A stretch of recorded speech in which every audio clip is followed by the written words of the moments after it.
All right. Hi there and welcome everyone. I'm here today with Dr. Dean Radin. Hi, Dean. Hello. I am Raven Sinclair, and this is part of my Paranormal Perceptions series of interviews. Dean Radin, PhD, is Chief Scientist at the Institute of Noetic Sciences, IONS, founded by Apollo 14 astronaut Edgar Mitchell. Before joining the research staff at IONS in 2001, Dean held appointments at AT&T Bell Labs, Princeton University, University of Edinburgh, and SRI International. Is the author or a co-author of hundreds of technical and popular articles, some 4 dozen book chapters, and best-selling books including The Conscious Universe, Entangled Minds, Supernormal, and Real Magic. You can learn more at deanradin.com. All right. So we are really here to discuss your book, Real Magic. The entire title is Ancient Wisdom, Modern Science, and a Guide to the Secret Power of the Universe. Here it is. This is what it looks like if everybody wants to go order that. But I'd like to mention that I read your book, The Secret. Uh, I'm sorry, I read your book, The Conscious Universe, back in the late 90s. And in it, you make the case overwhelmingly for the existence of the paranormal. That book really propelled me on my path. I'm sure it did for other people too, which was already associated with Hermetic wisdom. But I took it further in part because of your book. And one of the quotes in it that I had to go back and find, it's on page 174. It had stuck out for me. You say, consciousness injects order into systems in proportion to the strength of consciousness present. So this was a big inspiration for me to strengthen my own consciousness from your words. Are we as a collective, in your opinion, any more conscious some 25 years after writing that book and all that's happened in the world? Are we as a collective any more conscious, in your opinion? No, to put it into a single word. Well, probably more precisely, yes and no. Mm, So, is consciousness a topic now of interest in the academic world? Absolutely. There are conferences everywhere, all the time around the planet. So mhm, that's new, and it's roughly 30 years now that you see this trend continuing. right. So that's a good sign. When it comes to individual awareness, the level of awareness is probably the same, but I think when you're using the word consciousness, as people do, what you are really meaning is something like compassion, Mm, tolerance, all of the positive side of the vices that we so easily drop into. sure. So, uh, so that a case can be made that the climate and pandemic and a lot of other things are pushing people away from thinking in the large, and are Mm, pushed by understandable reasons to think a lot more about me, like what do I need to do? right. Well, that pulls us away from the notion of we're part of a collective Mm, and we need to care for each other and all of those wonderful attributes. mhm, If your home is being flooded, you don't have the luxury of time or interest to think in those terms, or if you've lost your job or something like that. So, from an academic perspective, yes, consciousness is now a respectable topic, and they're doing journals devoted to this now. mhm. From an individual perspective, I don't think there's much of a change. And if anything, it's in a negative direction. Wow. Wow. Interesting. Yeah. And sad. Is it Yeah. frustrating for you? No, I mean, you look at this from a historical perspective that we always go through cycles. Mm, Just take psychedelics as an example. So in the 1960s and 70s, it was a big thing. And then people in the government got scared because too many people were not paying attention to the official narratives. So mm, it got locked down pretty good, but now it's opening up again. And so what you can then trace is as interest in psychedelics go up and more people use it, mhm, there's way more interest in things like psychic phenomena because mhm. people have those experiences under Right. those conditions. Right. So this is beginning to happen again Mm. now. Well, is there throughout your work, your work has been really about proof. in a big way. And I wonder, was there a defining moment for you when you became less polarized toward skepticism and more toward being a believer? Well, I would still say that I'm skeptical, but Mhm, in the proper sense of skepticism, that you maintain doubt. mhm, Uh, and this is partially just the way that science is. You always maintain a certain degree of critical thought about what you're doing so you don't collapse into gullibility.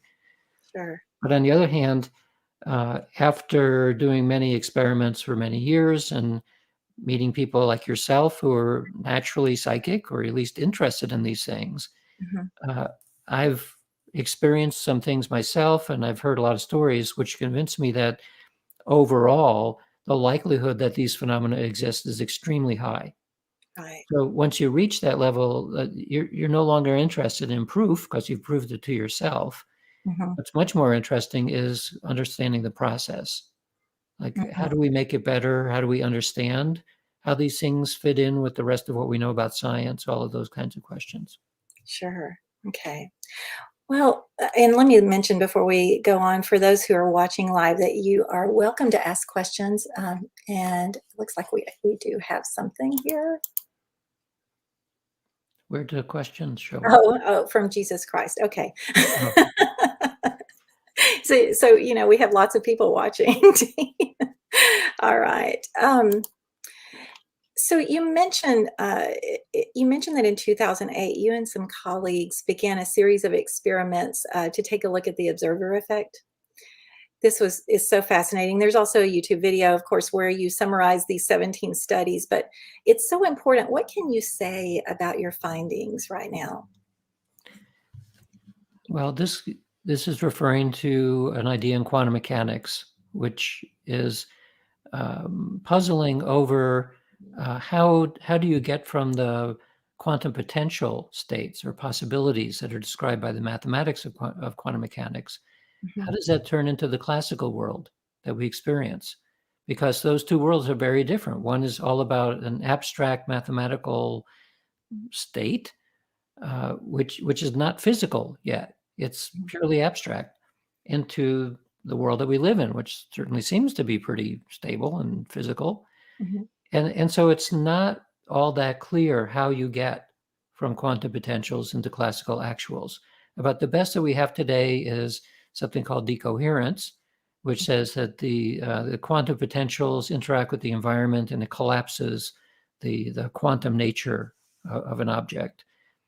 That's not quite true. I mean, it's a way of thinking about what might happen, except that nothing ever stops being quantum. It's as fundamental as we understand about physicality. mhm, So one of the proposals then was by John von Neumann and several other of the founders of quantum mechanics, who said that maybe consciousness, which doesn't seem to be physical, it's like a non-physical subjective reality, which is not quite like the external world, maybe that plays an important role. Because after all, when you measure something from a quantum perspective, you're gaining information from that system. Well, how do you know that? Because you know it. Your awareness has somehow captured the information.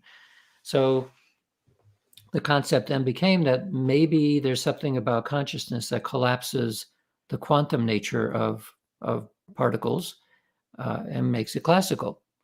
And so mm, you can demonstrate that with a variety of different kinds of interferometers. Like originally we used a Michelson interferometer and then later double slit mm, interferometers. And in the laboratory, in a physics lab, what you would do is put a photodetector behind one of the two slits or in front, just so that you can tell which of the two slits the photon is going through. And if you can get that information, then the photons will always behave as though they're little particles.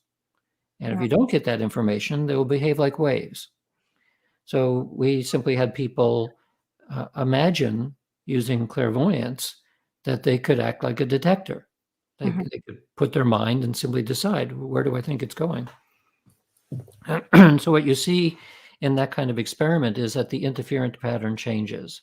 It changes a tiny little bit. It's mhm, not a huge effect, but statistically you can see that when people are engaged, have their minds engaged with the system in that way, with the double slit system, or in any kind of interferometer, that you see the interference begin to go away, which is what you would expect if consciousness is involved in the act of transitioning from quantum potentials into classical actuals.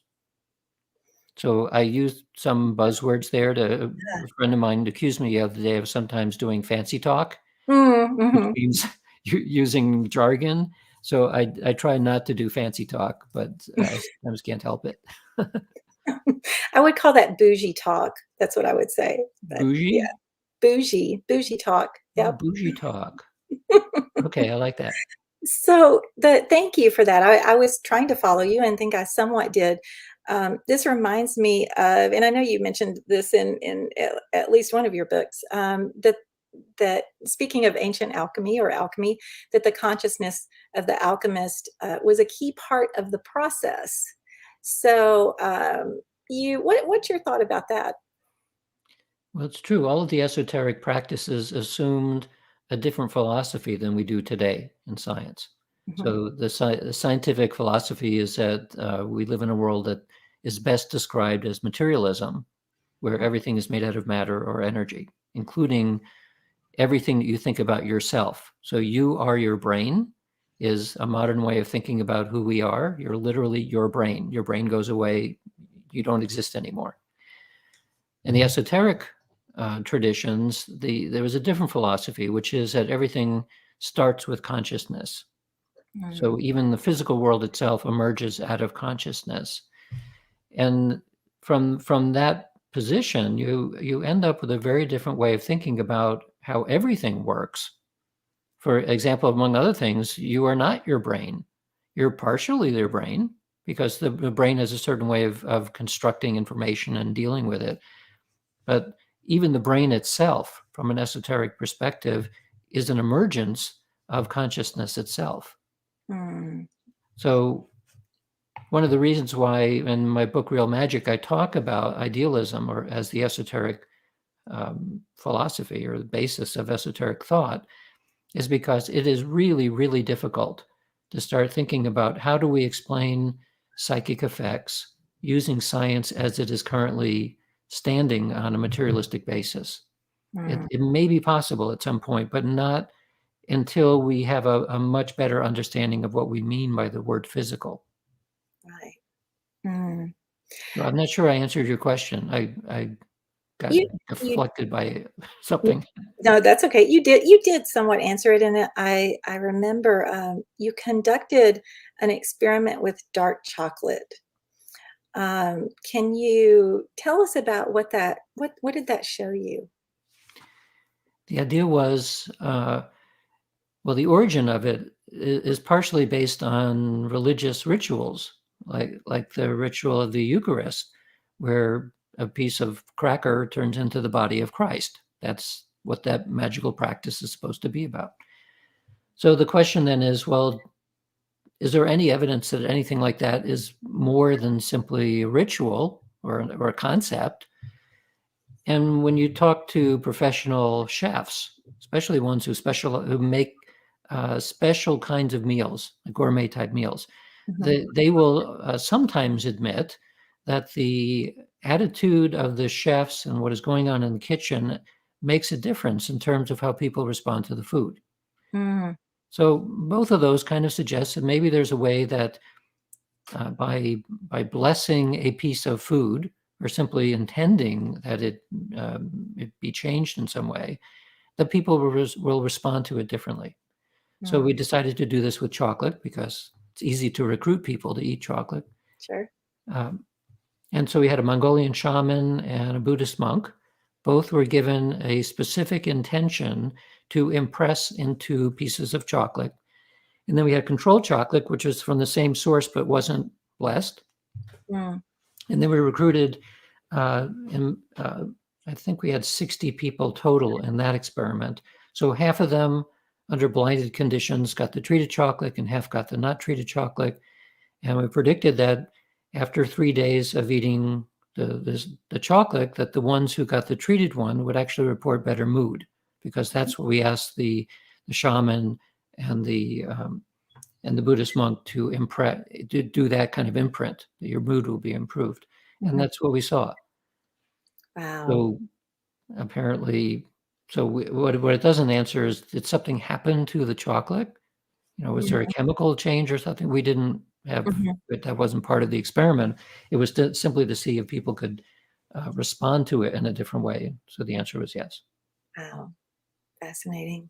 And so along that line, so a colleague did a similar thing with wine and showed a significant difference with wine. We did the same thing using tea, oolong tea, and that also showed a significant difference. So it looks like both beverages and food, at least as far as chocolate goes, that something happens to it that people respond to. Wow.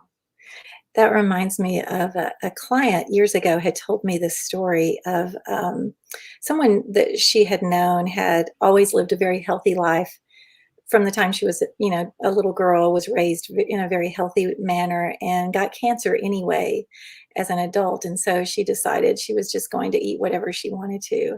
So she took her little savings, went to some island, she ate Twinkies and drank beer, I think. And she would say, "This is the Twinkie that heals me. This is the beer that heals my body." And her cancer went away. Or it had something to do with the island as well. Maybe right? so. Sometimes Of course, yeah. dropping your everyday life or even the environment, that alone could have a big effect. Sure. Takes you out of automatic pilot, makes you more present, I guess. Right. Yeah. You mentioned the University of Edinburgh did a series of experiments in the 70s and 80s to explore mind-matter interactions. And you mentioned the power of effortless striving. I love this. Can you explain it a bit for us? It's true that Edinburgh did such experiments, but so did Princeton and a bunch of other places. A lot of places have done those. So the idea of effortless striving comes out of the meditative traditions, where you need to maintain a goal. That's part of the effort to do something, and you must be one-pointed about that, but without any anxiety at all. So it's a bit of a contradiction. You must have all of the effort and striving that you can muster, but without any of the anxiety or effort that goes along with it. So effortless striving is a peculiar kind of state that's somewhere between those two conditions, where you're fully present, you have full attention, and you're not doing anything at the same time. Right. So after you meditate for a while, you can begin to understand what that's like. It's difficult to explain in the same way that it would be hard to explain how to ride a bicycle. But once you've done it a while, you get a kind of kinesthetic feeling of what that state is like. Fascinating. What would you say, Dean, is the most surprising situation or outcome that you feel like you've manifested by real magic, by your own consciousness? My career. So you look at the number of people in the world who are scientists trained in traditional disciplines and come out of traditional universities and all that, who are engaged in full-time research on these topics, and you can count them on two hands. Wow. The number of people who are engaged as a hobby or part-time is more than that. There are probably about 50 or 60 people, perhaps, around the world. But in terms of full-time being paid to do this, it's very, very rare. And so when I started to go into this field, I knew that, but I was determined that somehow I was going to make it happen because that's what I wanted to do. Yeah. So how do you do that? Well, you use effortless striving to manifest what you want, right? Absolute one-pointed, this is what I want, and then drop it. And actually need to do that repeatedly. So you begin to encompass an unconscious way of doing this effortless striving, sort of there all the time, and then things happen. So you were just on your path, probably many times on more of a traditional path, but you had this little seed that you had planted. And then, would it almost catch you off guard when an offer would come or an opportunity? Would it almost catch you off guard? You would say, "Oh my gosh, this is exactly what I was wanting to manifest." No, No, it didn't. no. When it would happen, I would say, "Okay, there you go." There you go. Yeah, and Oh, it happened many, many times. So after a yeah. while, you get used to the idea that if you get into the right state of mind, you can make all kinds of interesting things happen, and pretty fast. Mm. In fact, very fast. And that becomes normal. You're Yeah. normal. Yeah, awesome. Regarding skeptics, you've mentioned that most people think that paranormal abilities or experiences contradict what we know about science. Of course, you disagree. Is there a succinct way to explain why? Why does it not contradict? Well, first of all, when you think about what do we actually know about the primary elements here? One is consciousness. What is it? Where does it come from? There are all kinds of theories about it, but we don't really know. Mm, So we can't contradict anything about that because we don't know its full capacities or even its nature yet. And the other thing is that science is supposed to be driven by data. Data is king in science. It trumps theory. And so from an empirical perspective, we have an enormous amount of data saying this exists. What people object to then is saying, well, no, it looks like it violates one or more of the fundamental limiting principles of science, like cause and effect and things of that sort.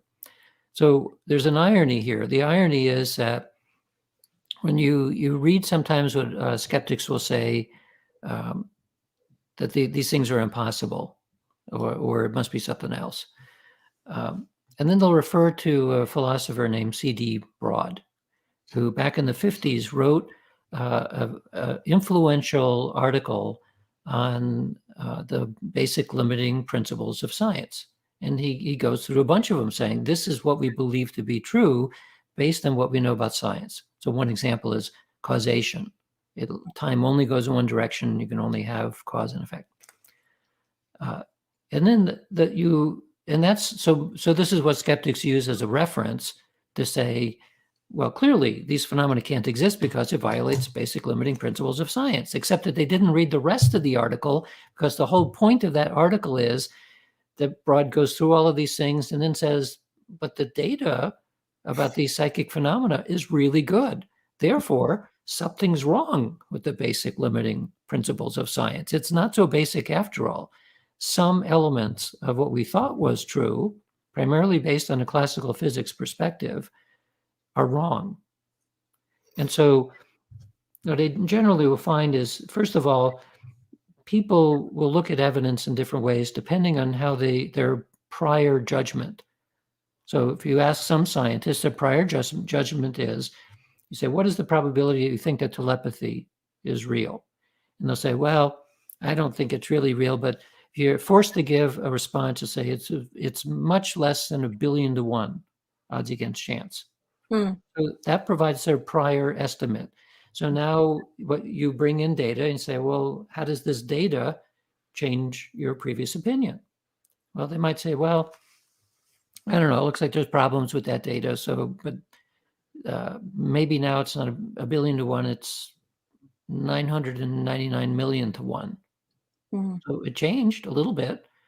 So we had more data and more data and more data. But you can see, though, if you start with a position that's 1,000,000,000 to 1, there's virtually no amount of data in your lifetime that's going to change your opinion. mm. Right. Other scientists, like me, I would say that my prior expectation was probably in the order of, I don't know, maybe 10,000 to 1, that Mm, something like telepathy was real. But having done experiments myself now many times and seeing that you can actually get results in a controlled environment, my prior has adjusted. And so I would say now that it's pretty close to 1 to 1, mm, meaning that, yeah, I kind of accept that the evidence is what it is. The other thing is that I'm not troubled by the idea that we don't have explanations for everything. Whereas a lot of scientists are troubled by that. They say, if you don't have an explanation, I'm not going to believe it yet. Well, from my perspective, that's completely backwards, because science data must trump theory. Otherwise, it's a religion, right? Your theory becomes the thing that you're going to trust, and it will override what your actual experience is, which is backwards. Wow.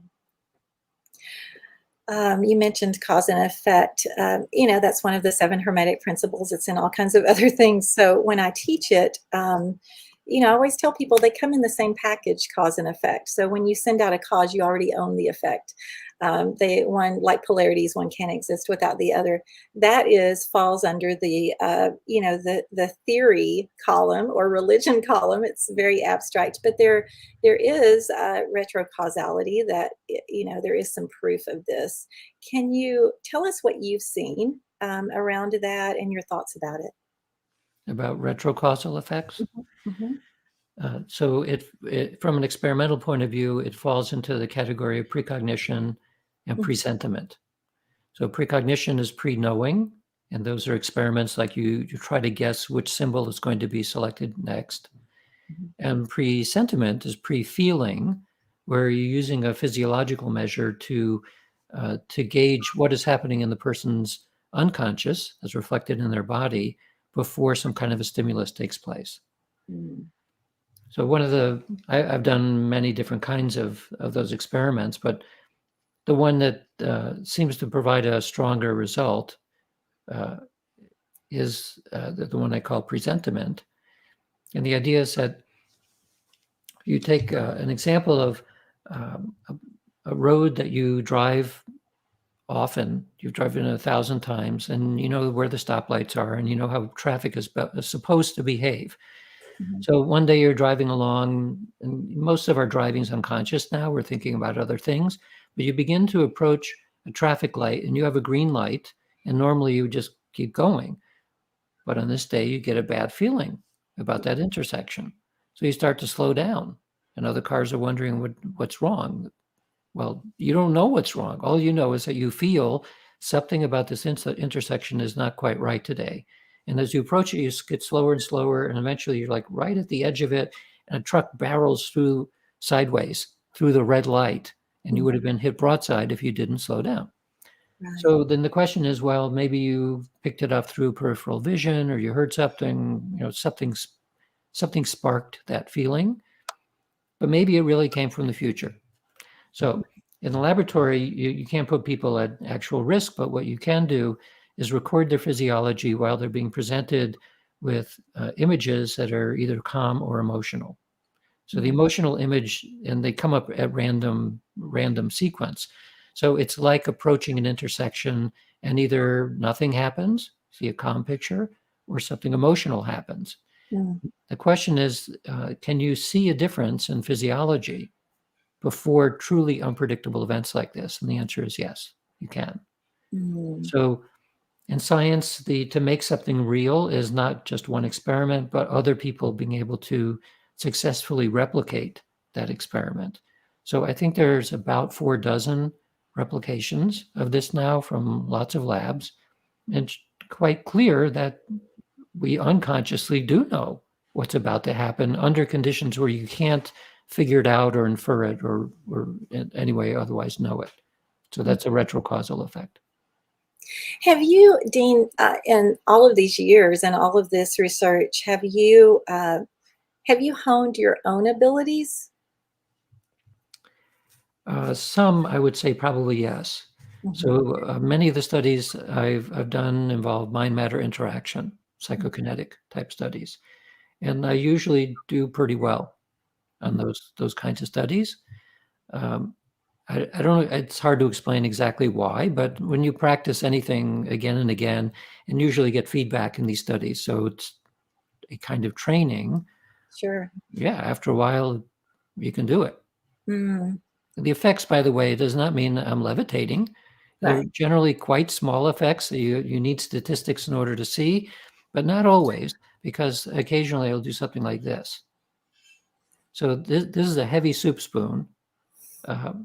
And I did this in a party where people are trying to bend metal. and I basically pinched it and it went over. And it's hard. It's not special kind of metal. You can put it in boiling water and it will stay that way. Wow. So it's experiences like that which have taught me that most of the time in a controlled laboratory setting, I get interesting results, but occasionally we'll do something like that. Mm. If you were going to teach somebody to do that, this is really putting you on the spot, and this is a silly question, but I'm fascinated. If you were going to teach somebody to do that, and you had, you could tell them in 2 sentences what they needed to do, what would you say to them? You need to drop your disbelief the same Yeah. way that you do when you go to see a movie. So if you're not open to the idea, where you were thinking about it and you would be afraid if something like that happened, then it's not going to happen. So you Right. need to be open to the possibility and look forward to it. And in this particular case, this effortless driving thing is like put to the maximum. So the Mm. reason why I think I was able to do this is because this was done during kind of a party at a conference. And Mhm. the person holding this party said that if you could bend the bowl of a spoon in half, you'll get a special button. It's like a big yellow button. And the button said the words warm former. So WARM, you're able to warm form a piece of metal. And I thought, okay, I need that because I was imagining myself on stage the next day when I was giving a talk in my Mhm. suit with this big yellow button on it. So it's showing that I could do it. Sure. And it got into some kind of a strange mental state where I desperately needed that button. Like I didn't know how I was going to get it, but I just needed it. Mhm. And the actual bend itself occurred while I was looking at somebody else. So it's the idea of I absolutely want this, but I needed to drop it momentarily because Sure. you can't. It's like it doesn't work if you're looking at it directly, doing it. You need Mhm. to like want it and then think of something completely different, and that's when it happened. Wow. Well, what is next for you? What upcoming projects or offerings do you have out there? I always have around 8 to 10 projects going at any given time. Uh, one of the projects I'm working on now is trying to visualize the biofield, the human biofield, otherwise known as the aura, whatever chi is, whatever prana is, all of these concepts about life force around the body. So it's quite a large team. There are about 20 people involved using different kinds of sensors. I'm building one of the sensors, but this team is going to have somebody probably laying down on a massage table with a healer nearby, like an energy medicine healer, Mhm. and all of this big beehive of sensors is going to try to not only detect but visualize what it is that a clairvoyant sees when they see healing taking place. Mm. So, I mean, we're doing this as a purely instrumental method. We're not trying to simulate a clairvoyant, but do what they can see using instruments. So we don't actually know if it's going to work or not, but this is what the project is. And do you have any books in the works? They're in my head. Mm. So I've talked to the publishers and they want to publish something, but that Mhm. means I have to write it. And I don't have enough time right now to write a whole book. So for a while, I was thinking about a book on practical magic, like how to Mhm. actually do stuff. Mhm. But there's many, many books out there already that go into that. And I decided I don't want to write a book where there's a whole bunch of others because I'm not sure I can do it any better than they did. Right. So I look for something that is unique, which generally you can't find. And then it becomes more interesting to write. Mm. Well, we look forward to that. Um, Dr. Dean Radin, thank you so much for your work in the world, truly sacred work. We are so indebted to you, and thanks for sharing a little bit of it with us today. It's my pleasure.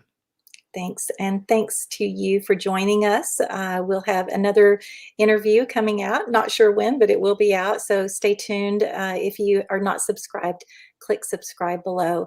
And be sure to check out deanradin.com. You can follow his work there, find links to his books. Thank you again for joining us, and we'll see you next time. Good.